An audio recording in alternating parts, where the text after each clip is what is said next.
अभी हम जो स्टार्ट करने वाले हैं ये है इथिकल हैकिंग का कोर्स। इसमें हम basic to advance ethical hacking का रोड मैप देखेंगे। मैंने रोड मैप जो फॉलो किया है इस कोर्स को डिज़ाइन करने में, हम CEH का जो ऑफिशियल वर्जन 12 का मॉड्यूल्स है ना, वो सारे मॉड्यूल्स हम इंशाल्लाह प्रैक्टिकली कवर करेंगे। कुछ थोड़ी बहुत चीज़ें जो होंगी हम एक्स्ट्रा वो भी कोशिश करेंगे शेयर करने की, लेकिन कोशिश हम करेंगे CEH का जो मॉड्यूल्स हैं वो सारे 1 बाय 1 कवर करें, एक से लेकर फिर दो, जो सारे मॉड्यूल्स हैं 20 मॉड्यूल्स हैं आई थिंक, तो वह हम इंशाल्लाह इस पूरे कोर्स के अंदर कवर करेंगे। तो अभी हम फिर क्लास को शुरू करें।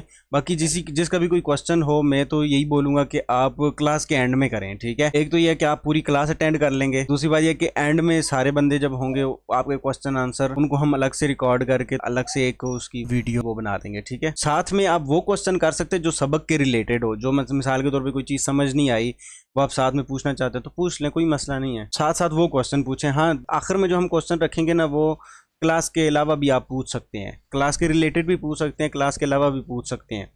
ज़ाहिर बात है, जो हम रोज़ाना डेली टास्क दिया करेंगे उस टास्क के रिलेटेड अगले दिन आपके माइंड में बहुत सारे क्वेश्चन आएंगे, ठीक है, बहुत सारी चीज़ें आपके माइंड में आएंगी। तो आपने एक अपने पास कापी रख लें जिसके अंदर आप क्वेश्चंस लिखें, ठीक है।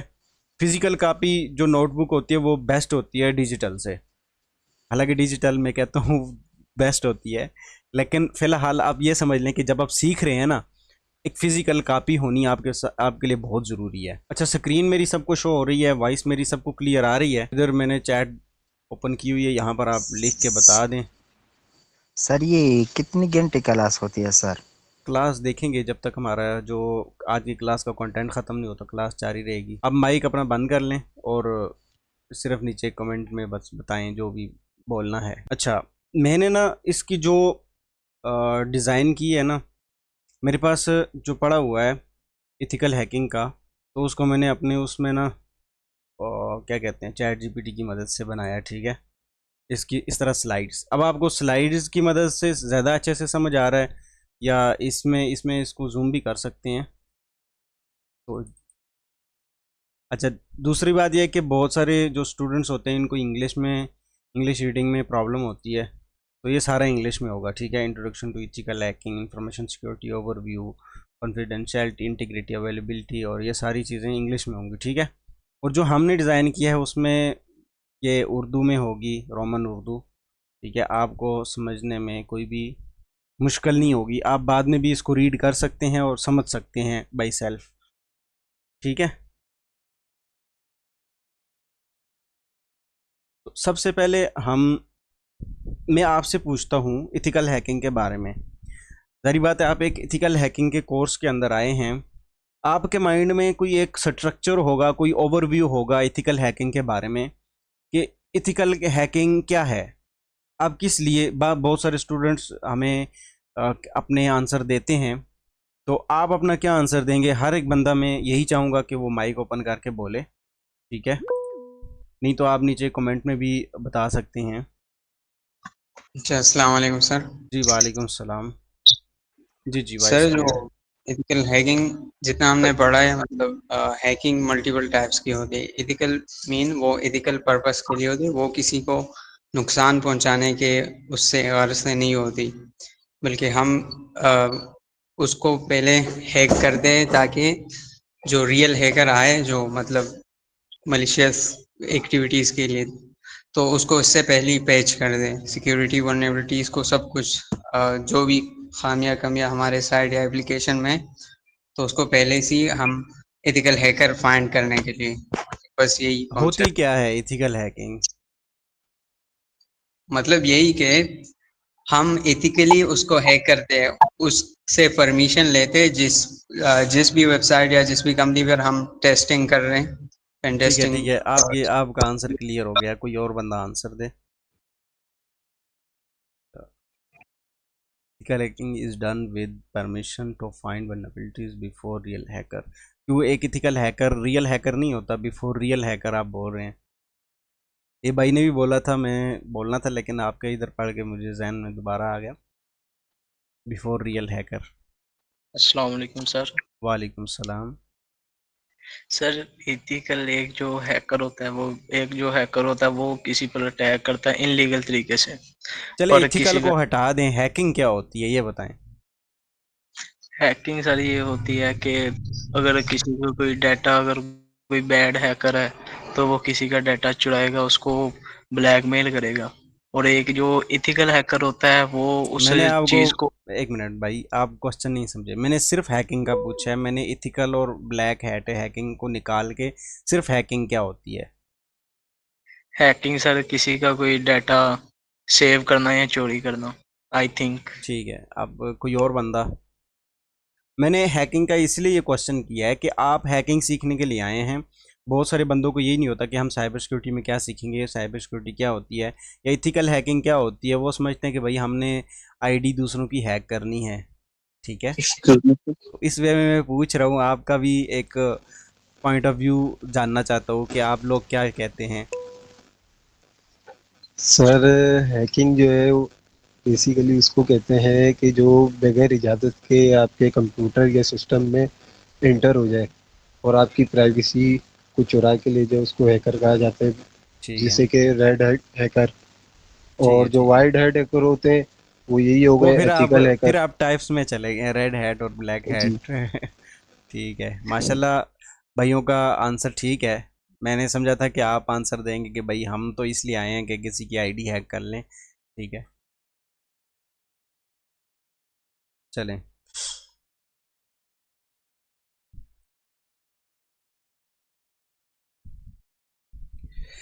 जो साइबर सिक्योरिटी का कोर कॉन्सेप्ट है ना, जो कोर पिलर्स कह लें, ठीक है, सिक्योरिटी के कोर पिलर्स, ठीक है, वो तीन चीज़ें हैं। ठीक है, अभी हम आगे जाके देखेंगे, जो हैकिंग का हमने पूछा है वो आगे जाके देखेंगे। लेकिन साइबर सिक्योरिटी जो हम सीख रहे हैं ना, साइबर सिक्योरिटी, इसमें तीन मेन पिलर्स होते हैं, ठीक है। Confidentiality, integrity and availability. अगर इनमें से कोई एक चीज़ भी कंप्रोमाइज़ होती है ना, तो उस सिस्टम की सिक्योरिटी समझ लें कि कंप्रोमाइज्ड है, ठीक है। अब कॉन्फिडेंशियलिटी क्या होती है कि जो डेटा है ना, जो डेटा है या सिस्टम है, वो सिर्फ अथोराइज लोग ही उसके साथ इंटरेक्ट कर सकें, ठीक है, उससे डेटा ले सकें या उसको एक्सेस कर सकें, ठीक है।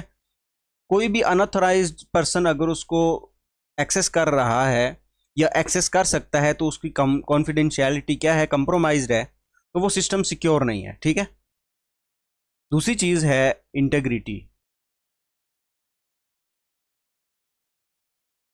जो डेटा है, अब एक्सेस तो सिर्फ एक अथोराइज्ड पर्सन ही कर रहा है, ठीक है, वो हमने कॉन्फिडेंशियलिटी में देखा। लेकिन डेटा को मॉडिफिकेशन या डिलीशन से बचाना, ठीक है। अब मिसाल के तौर पे एक वेबसाइट है, उसके अंदर एसक्यूएल इंजेक्शन है, लेकिन उसके अंदर डेटा एसक्यूएल इंजेक्शन की मदद से बंदा देख तो नहीं सकता, लेकिन मॉडिफाई कर सकता है, ठीक है। तो वो समझ लें कि, ये मैं एक एग्जांपल दे रहा हूँ, तो वो उसमें क्या होगा, उसकी इंटीग्रिटी कंप्रोमाइज्ड है, तो वो वेबसाइट सिक्योर होगी, कभी भी नहीं होगी, ठीक है। और इसी तरह, या फिर उसको वो डेटा डिलीट कर पा रहा है, तो मॉडिफिकेशन और डिलीशन से बचाना, ये इंटीग्रिटी है। और अगर ये कंप्रोमाइज़ होती है तो वो उस सिस्टम की और उस कंपनी की जो सिक्योरिटी है वो कंप्रोमाइज्ड है, ठीक है। और तीसरी जो चीज़ है अवेलेबिलिटी, डेटा हर वक्त अथोराइज्ड यूज़र के लिए ना अवेलेबल हो, ठीक है। अगर वो, जब वो ज़रूरत है, जब वो चाहिए, जिन यूज़र्स को चाहिए, वो तब उनको नहीं मिल रहा किसी भी वजह से, तो वो डेटा अवेलेबल नहीं है, तो भी समझ लें कि उसकी जो सिक्योरिटी है वो कंप्रोमाइज्ड है। तो सिक्योरिटी के ना तीन मेन पिलर्स हैं, ठीक है। इसको बहुत सारी आप देखेंगे, अगर बुक्स को देखें या ऑनलाइन भी अगर सर्च करते हैं, लंबी लंबी डेफिनेशंस लिखी हुई होती हैं। डेफिनेशंस आप उधर से पढ़ सकते हैं, लेकिन मेन कॉन्सेप्ट समझाना आपको मेरा मकसद है, ठीक है। तो ये सिर्फ दो दो लाइनों में आपको पूरा कॉन्सेप्ट समझा दिया है। कॉन्फिडेंशियलिटी क्या होता है, इंटीग्रिटी क्या होता है, और अवेलेबिलिटी क्या चीज़ होती है। ये मेन पिलर्स हैं। अगर आप साइबर सिक्योरिटी में आना चाहते हैं और साइबर सिक्योरिटी की फील्ड में इंटर होना चाहते हैं, तो इन तीनों चीज़ों को आपको सिक्योर रखना आना चाहिए, ठीक है। चाहे वो अपने बारे में हो या किसी कंपनी के बारे में हो, ठीक है। तो अब बहुत सारे जो अटैक के ना टाइप्स हैं, ठीक है, बहुत सारे अटैक्स हैं, लेकिन अभी हम थोड़ा सा अभी उस जगह पर नहीं पहुंचे। अभी हम थोड़ा सा बेसिक चीज़ें पहले समझते हैं। अटैक दो तरह के होते हैं मेनली, ठीक है, बल्कि तीन तरह के यहाँ पर मैंशनड हैं। एक होता है एक्टिव अटैक, एक होता है पैसिव, ठीक है। एक क्लोज इन अटैक, वो तो जाहिर बात है जिसको बोलते हैं शोल्डर सर्फिंग, ठीक है। लेकिन मेन जो दो अटैक है ना, एक्टिव अटैक और पैसिव अटैक। एक्टिव अटैक क्या होता है, हैकर डेटा के अंदर ना तब्दीली करता है एक्टिवली, ठीक है। जैसे किसी डेटा को मॉडिफाई करना, किसी मैसेजेस को मॉडिफाई करना, कोई भी वीडियो डेटा, टेक्स्ट डेटा, उसको मॉडिफाई करके तब्दील करना, वो होता है एक्टिवली। या फिर एक्टिवली जब डेटा को स्कैन करता है एक हैकर, जैसे एनमैप को यूज़ करके हम डेटा को स्कैन करेंगे ना किसी सिस्टम की आईपी को, तो वो डायरेक्टली होगा, ठीक है। तो उसको क्या बोलते हैं, एक्टिव अटैक, ठीक है। हालांकि एनमैप से हम अटैक नहीं कर रहे होते, हम उससे जस्ट एक्टिव इन्फॉर्मेशन ले रहे होते हैं। वो हम सेकंड मॉड्यूल में देखेंगे, रिकॉन के मॉड्यूल में, कि जो रिकॉन की भी दो टाइप्स होती है ना, एक एक्टिव और पैसिव, ठीक है। और इसी तरह अटैक की भी दो टाइप्स होती हैं, ठीक है। और दूसरा पैसिव अटैक, हैकर सिर्फ इंफॉर्मेशन कलेक्ट करता है, डेटा चेंज नहीं करता। तो ये जैसे स्नाइफिंग वगैरह के जो अटैक्स होते हैं। इसी तरह जो क्लोज इन अटैक होता है, बाज़ औक़ात आपने देखा होगा, दोस्त ही अपने दोस्त का जो मोबाइल है वो हैक कर लेता है, दोस्त ही अपने दोस्त की आईडी वो है चुरा लेता है, ठीक है। बाद में उसको वापस ही नहीं करता, या फिर वो उसकी पिक्चर्स लेकर उसको ब्लैकमेल करता है। जैसे अभी मैंने जब पूछा ना, तो आपने बताया कि उसका डेटा वगैरह चोरी करके, तो बाज़ औक़ात चोरी नहीं करना पड़ता, खुद ही मिल जाता है, लेकिन उसको वो मिसयूज़ करते हैं। फिज़िकली सिस्टम के तो करीब होता है, ठीक है, लेकिन उसको एक्टिवली स्कैन नहीं करता, या क्या कहते हैं, पैसिवली उसकी इन्फॉर्मेशन गैदर नहीं करता, या बाकी अटैक्स नहीं करता। लेकिन वो क्या करता है, उसको सिर्फ देखता है, ठीक है, जिसको शोल्डर सर्फिंग कहते हैं। किसी के कंधे पे सर रख के या पीछे से, जैसे आपने देखा होगा, अगर पब्लिक ट्रांसपोर्टेशन में आप हों, आप कोई आईडी अपनी लॉगिन कर रहे हैं, तो वहाँ पर हमें देख कर लॉगिन करना चाहिए, क्योंकि पास में हमारे जो लोग होते हैं, अक्सर वो ये इन्फॉर्मेशन वगैरह देख लेते हैं, ठीक है। या हम अपने घर के अंदर ही अपना वाईफाई लॉगिन कर रहे हैं, तो पासवर्ड कोई भी बंदा देख सकता है। इसी तरह एक है इंटरनल एंड डिस्ट्रीब्यूशन अटैक्स, ठीक है, इनसाइडर थ्रेट। एक कंपनी के अंदर देखे, बाहर से तो उन्होंने बहुत सिक्योर की हुई है, ठीक है, लेकिन उनका अपना एम्प्लॉय गद्दार निकल आया है, ठीक है। एक कंट्री बहुत ज़्यादा सिक्योर है, लेकिन उनका अपना बंदा गद्दार है, तो वो क्या कर सकते हैं, क्या वो इससे सिक्योर कर सकते हैं? तो इससे सिक्योर कैसे करेंगे, उनको ट्रेन करेंगे, उनको अवेयर करेंगे। बाज़ का लाजमी नहीं कि एम्प्लॉय गद्दार हो, ये तो एक मैंने वैसे बात की है, मतलब कि एम्प्लॉयज़ को अगर अवेयरनेस नहीं है ना, तो वो भी कंपनी के लिए क्या है, नुकसानदेह है, एक कंट्री के लिए वो भी नुकसानदेह है, ठीक है। तो एम्प्लॉयज़ को अवेयर करना ये भी साइबर सिक्योरिटी के अंदर ही आता है, ठीक है। एक साइबर सिक्योरिटी एक्सपर्ट की ही जिम्मेदारी होती है कंपनीज़ को या एम्प्लॉयज़ को अवेयर करना साइबर सिक्योरिटी के हवाले से, ठीक है। तो इनसाइडर थ्रेट में एम्प्लॉयज़ वगैरह आ जाते हैं, जो कि डेटा वगैरह जाने अनजाने में उठाकर किसी अटैकर के हवाले कर देते हैं। अच्छा, डिस्ट्रीब्यूशन अटैक, जब हार्डवेयर या सॉफ्टवेयर इंस्टॉल होने से पहले टेम्पर किए जाते हैं, ठीक है। आपने सुना होगा बहुत सारी जो मूवीज़ हैं, ठीक है, मूवीज़ वो क्या हो जाती हैं, लॉन्च होने से पहले लीक हो जाती हैं, ठीक है। या जो समझ लें कि विंडोज़ या इस तरह के जो सॉफ्टवेयर्स हैं ना, उनके अंदर कुछ बग्स होते हैं, वो डिस्ट्रीब्यूट हो जाते हैं। उनका जो एक्चुअल सॉफ्टवेयर है वो भी लीक हो जाता है, सोर्स कोड लीक हो जाता है, ठीक है। जैसे GTA 6 का सुनने में आया था, वो लीक हुआ था, ठीक है। तो इसको बोलते हैं डिस्ट्रीब्यूशन अटैक। अब इन अटैक से बचा कैसे जाए? ठीक है, ज़ाहिर बात है ये हर एक कंपनी के अंदर ये इनसाइडर थ्रेट्स होते हैं, डिस्ट्रीब्यूशन अटैक्स होते हैं। ठीक है, कोई भी अपने ही बंदा अंदर से ही उठाकर चीज़ें बाहर देता है ना। अब मिसाल के तौर पे एक चीज़ मैंने अपने घर में अपने ऑफिस में बनाई है, वो कैसे बाहर चली जाएगी? या मेरे घर में मेरे भाई उठाकर किसी दोस्त को दे दे या किसी को दे दे, या कंपनी के अंदर मिसाल के तौर पे कोई एम्प्लॉय उठा के किसी को दे दे, या कुछ पैसों की लालच में वो उठाकर डेटा बेच दे, तो इन दोनों तरीक़ों से ही बाहर जाएगा, इसके अलावा नहीं जाएगा। तो इसके लिए ज़रूरी क्या है कि जो प्रिविलेज एक्सेस होती है ना, प्रिविलेज एक्सेस की मैनेजमेंट ये बहुत ज़्यादा ज़रूरी होती है कि कहाँ पर किस एम्प्लॉय को कितनी एक्सेस होनी चाहिए। ठीक है, तो ये जब मैनेज्ड होगी तब इस तरह के अटैक्स नहीं होंगे। ठीक है, ये बहुत ज़्यादा ज़रूरी है। अब हैकिंग क्या है और हैकर कौन है? ठीक है, हैकिंग का मतलब है सिस्टम की जो वर्नेबिलिटीज़, कमज़ोरियाँ होती हैं ना, उनका फ़ायदा उठाकर अनऑथराइज्ड एक्सेस हासिल करना। इसको क्या बोलते हैं? हैकिंग।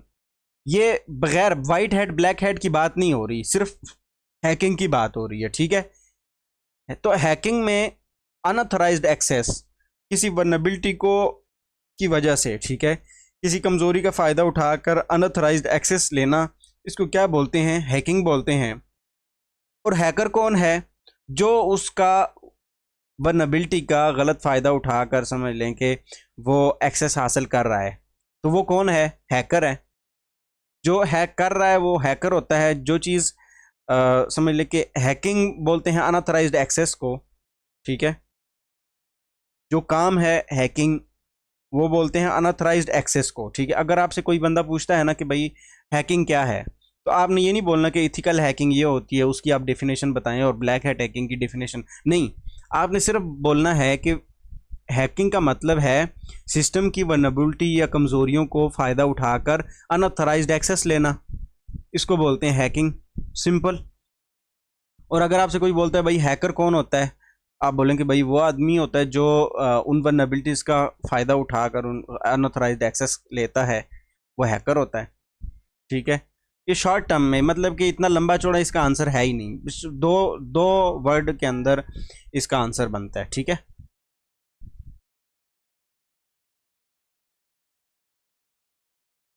अब आ गया भाई इथिकल हैकिंग। ठीक है, एक मिनट। अब इथिकल हैकिंग क्या होता है? अभी तो आपको समझ आ गई होगी इथिकल हैकिंग का।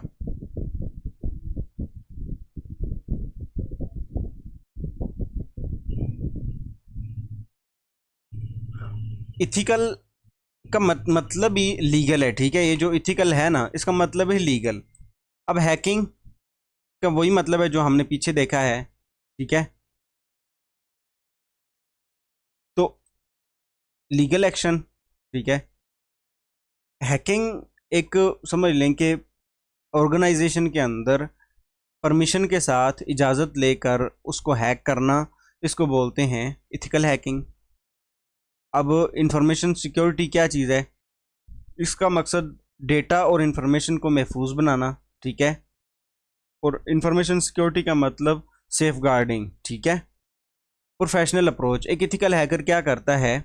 सिक्योरिटी के अंदर कमज़ोरियाँ देखकर, ठीक है, कमज़ोरियाँ देखकर उनको रोकता है। ठीक है, उन होल्स को बंद करता है, वल्नरेबिलिटीज़ को देखकर उनको पैच करने में कंपनीज़ की मदद करता है, और कंपनीज़ को वो अपनी सर्विसेज ऑफ़र करता है। ठीक है, ना कि वो डायरेक्टली जाकर उसको हैक करता है। और जो हमारा ये कोर्स है उसका भी बुनियादी मकसद यही है कि आपको लीगल एक्शन के थ्रू आपको समझ लें कि इंफॉर्मेशन सिक्योरिटी के बारे में इंफॉर्मेशन दी जाए, और प्रोफेशनल अप्रोच कैसे करते हैं, और लीगली कैसे किसी कंपनीज़ को हैक करते हैं, ये सारा हम इस कोर्स के अंदर आपको बताएंगे। ठीक है, अब आ गई भाई टाइप्स ऑफ हैकर्स। सबसे पहली है white hat ethical hacker, security. ठीक है, सिक्योरिटी बेहतर करते हैं। एक इथिकल हैकर क्या करता है, हैक ही करता है। एक इथिकल हैकर भी हैक करता है, ये नहीं कि भाई वो हैक नहीं करता, इथिकल हैकर भी हैक करता है, लेकिन वो क्या करता है सिक्योरिटी को बेहतर करने के लिए, ताकि कोई भी मलेशियस एक्टर जो है जो ब्लैक हैट हैकर है या कोई भी इलीगल इस कमज़ोरी का फ़ायदा उठाकर इलीगल तौर पे ना उसको यूज़ कर सकता है, उससे वो बचाता है। पहले ही वो उसको हैक करता है, ठीक है, विद परमिशन। हैक करने के बाद वो कंपनीज़ को उसकी जो रिपोर्ट है वो सबमिट करता है, कंपनीज़ उसको पैच कर देती हैं, ठीक है, और उसको बदले में क्या करती हैं, रिवॉर्ड देती हैं, उसकी जो सैलरी होती है, जो भी सीन होता है, ठीक है। बग बाउंटी में रिवॉर्ड्स होते हैं और जॉब्स वगैरह में सैलरीज होती है, तो उसको हैकिंग की सैलरी मिलती है, ठीक है। अब ब्लैक हैट हैकर क्या करता है, जो कि नुकसान पहुंचाता है, वो अपने मकसद के लिए, या वो डेनियल ऑफ सर्विस अटैक करेगा, ठीक है, कंपनी डाउन कर देगा, या वो क्या करेगा, उसका डेटा चोरी करके वो डार्क वेब पे जाके सेल करेगा। तो जिस तरीके से भी उसको हो सकता है, उसको बस पैसा चाहिए या वो उसको नुकसान करना है, बस करना है। अब ग्रे हैट हैकर कौन सा होता है, उसके अंदर इथिकल हैकर भी होता है, वाइट वो इथिकल काम भी करता है, ब्लैक हैट हैकर भी होता है, ब्लैक हैट काम भी करता है, वो वाइट हैट हैकर भी होता है, ठीक है। तो वाइट हैट और ब्लैक हैट को मिलाकर वो क्या बनता है, ग्रे हैट हैकर, ठीक है। स्किल्स तो देखो, हैकिंग की स्किल्स है ना, अब उसको आपका मतलब है कि आप उसको, अब आप पे डिपेंड करता है आप उसको कैसे यूज़ करते हो, ठीक है। इथिकल वे में यूज़ करते हो या इलीगल वे में यूज़ करते हो, वो आप पे डिपेंड करता है। तो जैसे आप यूज़ करोगे उस तरह की टोपी आपके सर पे आ जाएगी। अगर आप वाइट हैट हैकिंग करते हो, एक कंपनी को सिक्योर करते हो, तो आपकी वाइट टोपी, ठीक है। तो ब्लैक है, अगर आप ब्लैक हैट हैकिंग करते हो तो ब्लैक टोपी, और ग्रे हैट हैकिंग करते हो तो आप ग्रे टोपी, ठीक है। जैसी आपकी हैकिंग वैसे आपका काम, वैसे आपका नाम, ठीक है। अब आप कोशिश करें कि आप इथिकल हैकर ही बने, ठीक है। बहुत सारे लोग मतलब कि ब्लैक हैकिंग के चक्कर में लोगों को गुमराह भी करते हैं और गलत चीज़ें भी बताते हैं। ये लतीफ़ी आपको फिर कभी सुनाऊंगा, ठीक है। जो 100 करोड़ वाले हैं, अगर इधर कोई हुआ तो वो समझ जाएगा, मेरे पुराने स्टूडेंट्स में से। अच्छा, स्क्रिप्ट किडीज़ एंड हैक्टिविस्ट कौन होते हैं? स्क्रिप्ट किडीज़ तो आपने कभी नहीं बनना, ठीक है। लेकिन मैं समझता हूँ कि शुरुआत में ना बंदे को स्क्रिप्ट किडी होना भी चाहिए, ठीक है। स्क्रिप्ट किडीज़ के पास स्किल नहीं होती, ठीक है। ये दूसरों के बनाए हुए टूल्स यूज़ करता है, ये बात तो गलत है। टूल्स तो हम भी दूसरों के बनाए हुए यूज़ करते हैं, लेकिन उनको बिना समझ के यूज़ करता है, ठीक है। उसको समझ नहीं होती कि भाई इन टूल्स को कैसे यूज़ करना। बस जैसे कमांड देखी ना, अब ये नहीं पता इस कमांड का काम क्या है, कॉपी की, पेस्ट कर दी टर्मिनल के अंदर, बस इंटर, पता नहीं होता। हमने समझ के करना है, ठीक है। स्क्रिप्ट किडी इस वे में स्क्रिप्ट किडी नहीं बनना कि बस कॉपी पेस्ट करें, ठीक है। बस हमने स्क्रिप्ट किडी शुरू में ऐसे बनना है कि हमें क्यूरियोसिटी हो कि भाई ये हम कमांड अगर टाइप तो कर रहे हैं, करेंगे तो क्या करेगी, ये इसका क्या मकसद है, ठीक है। और वो मकसद जानने के लिए आजकल तो बहुत इजी है, आपके व्हाट्सएप के अंदर भी एआई आ गया है, आप स्नैपचैट यूज़ करते हैं तो वहाँ पर भी एआई है, आप इंस्टाग्राम यूज़ करते हैं तो वहाँ पर भी एआई है, टिकटॉक पे मुझे नहीं पता एआई है या नहीं है, बाकी हर जगह पर एआई है। आप उसको अपना वो मकसद समझा दो, वो आपको बता देगा कि भाई इसका क्या मकसद है, ठीक है, ये कमांड किस लिए यूज़ होती है, ठीक है। हैक्टिविस्ट कौन होते हैं? ये एनोनिमस हैकर्स होते हैं जो कि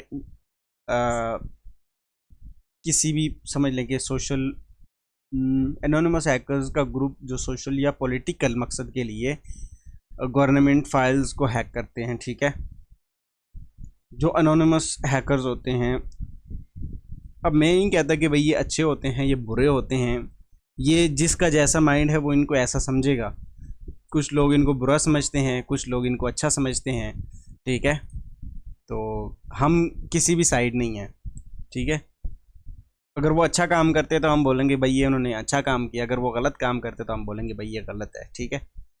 इसमें सारे बंदे अच्छे भी नहीं होते, सारे बंदे बुरे भी नहीं होते।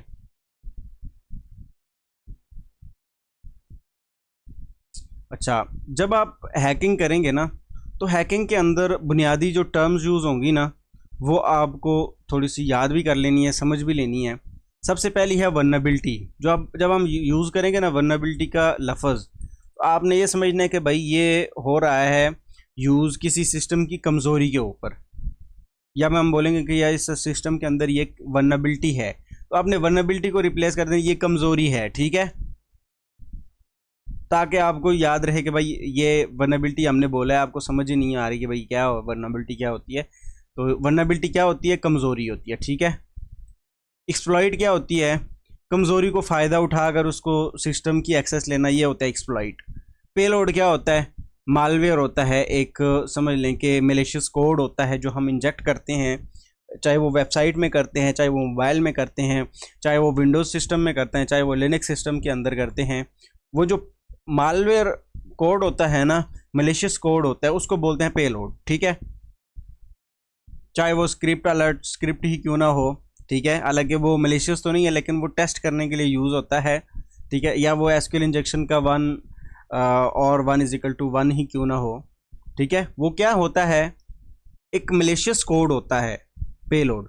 अच्छा, बाज़ लोग बोलते हैं भाई पेलोड, और पेलोड बोलते हैं भाई ये जो मोबाइल के अंदर एपीके वगैरह होते हैं उसको पेलोड, भाई उसके अलावा पेलोड किसी को नहीं बोलना, ठीक है। तो उसके अंदर क्या होता है? उसके अंदर भी मेलिशियस कोड होता है ना, जो कि जाकर आपके सिस्टम की एक्सेस जहाँ पर हैकर बैठा होता है उसको देता है, ठीक है। अंदर उसके भी क्या होता है? मेलिशियस कोड ही होता है। तो इसके अंदर आप ज़्यादा कंफ्यूज नहीं होना कि भाई पेलोड और चीज़ है तो इसको मालवेयर बोलेंगे, इसको भाई इनका मकसद एक ही होता है, मेलिशियस कोड होता है जो कि डेटा को नुकसान पहुंचाता है, डेटा चोरी करता है, या डेटा के अंदर मॉडिफिकेशन करता है। अब 0 डे क्या होता है?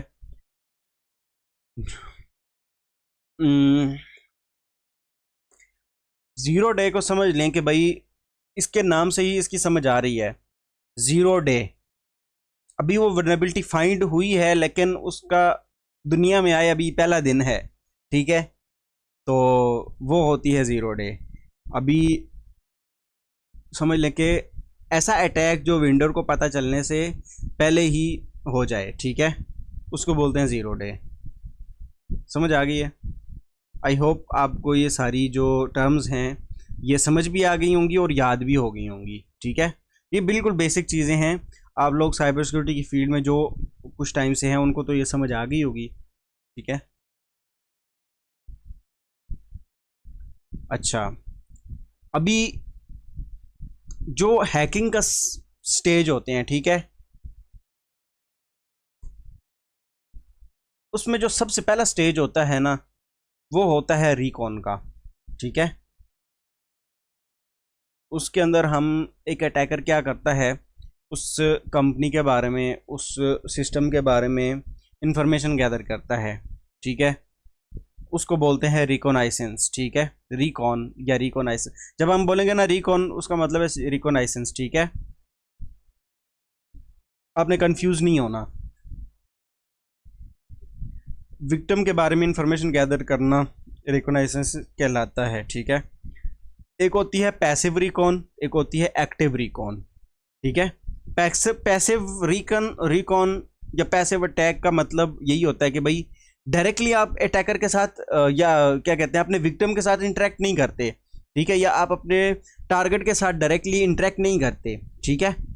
आप दूर दूर से उसकी इन्फॉर्मेशन लेते हैं, जैसे गूगल पे सर्च कर लिया उसके बारे में, सोशल मीडिया पे सर्च कर लिया, पब्लिक रिकॉर्ड्स देख लिए, ढूंढ लिए। तो वो क्या होता है, ताकि अटैक क्या कहते हैं विक्टिम को पता भी ना चले, ठीक है। जब हम एक्टिव रिकॉन करेंगे, लाइक देखो अगर हम एनमैप का स्कैन करेंगे तो उसके पास लॉग्स जनरेट होंगे ना, उसको पता चल जाएगा कि भाई कोई बंदा अटैक कर रहा है, ठीक है।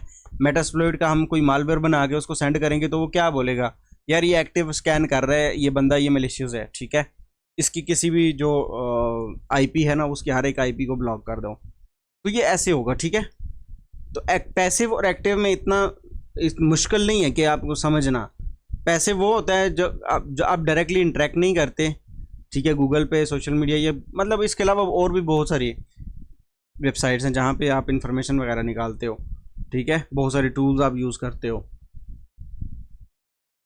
और जो एक्टिव रिकॉन होती है, टारगेट को डायरेक्टली इंटरेक्ट करते हैं, जैसे हम nmap को रन करके उसको स्कैन कर रहे हैं, या हम डायरेक्टली उसकी जो क्या कहते हैं सब डायरेक्टरीज है, अगर कोई मिसाल करो google.com है, इसकी सब डायरेक्टरीज को हम ब्रूट फोर्स कर रहे हैं, तो वो क्या बोलेंगे, ये एक्टिव रिकॉन कर रहा है। ठीक है, यहाँ पर फ़ोन कॉल्स वगैरह बोलिए तो मकसद एक ही है। ठीक है,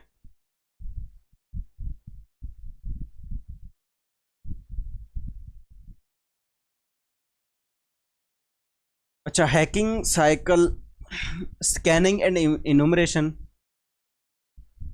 स्कैनिंग एंड इनुमरेशन का मतलब ये है कि उसके जो स्कैनिंग भी करना और उसके बारे में इंफॉर्मेशन भी निकालना। ठीक है, इन डेप्थ इन्फो निकालना ताकि उसको हैक करना आसान हो जाए। ठीक है, जितनी ज़्यादा हम इंफॉर्मेशन निकालेंगे, हमारे विक्टिम के बारे में हमारे पास इंफॉर्मेशन होगी, उतना ही जल्दी और उतना ही आसानी से हम उसको हैक कर सकेंगे। ठीक है, जितनी ज़्यादा हमारे पास इंफॉर्मेशन होगी हमारे विक्टिम के बारे में। ठीक है, अच्छा, गेनिंग एक्सेस, सिस्टम को एक्सप्लॉइट करके उसके अंदर जाना। ठीक है, चाहे वो स्पूफिंग के ज़रिए हो, डीडोस के ज़रिए हो, ब्रूट फोर्सिंग के ज़रिए हो, किसी भी ज़रिए से हो, एक्सेस लेना। ठीक है, मेंटेनिंग एक्सेस, मिसाल के तौर पे आपने एक्सेस तो ले लिया है, अब उस एक्सेस को आप मेंटेन कैसे करोगे। ठीक है, फ्यूचर एक्सेस के लिए रूट किट्स या बैकडोर्स छोड़ देना या शेल वगैरह अपलोड कर देना। तो बहुत सारी ऐसी चीज़ें होती है जो हम आगे जाके देखेंगे कि एक्सेस को मेंटेन कैसे किया जाए। एक्सेस लेना तो इतना मुश्किल नहीं होता, उसमें मेंटेन रखना एक्सेस वो मुश्किल होता है। कवरिंग ट्रैक्स, अपने निशानात मिटाना। ठीक है, लॉग्स क्लियर करना ताकि पकड़े ना जाए, पकड़ा तो बंदा फिर भी जाता है। ठीक है, बहुत सारी चीज़ें होती है, लेकिन फ़िलहाल हमारे उसमें यह है कि ट्रैक्स वगैरह क्लियर करना। ठीक है, आजकल कौन सी चीज़ है जो रिकवर नहीं होती, हर एक चीज़ रिकवर हो जाती है। Thank you for joining. तो अभी अगर आज की क्लास के बारे में किसी का कोई भी क्वेश्चन हो तो वो आप पूछ सकते हो, इंशाल्लाह हम कोशिश करेंगे आपको आंसर देने की। और ये PDF इंशाल्लाह मैं ग्रुप में सेंड कर दूंगा ताकि आप इसको ख़ुद भी देख सकें बाद के लिए।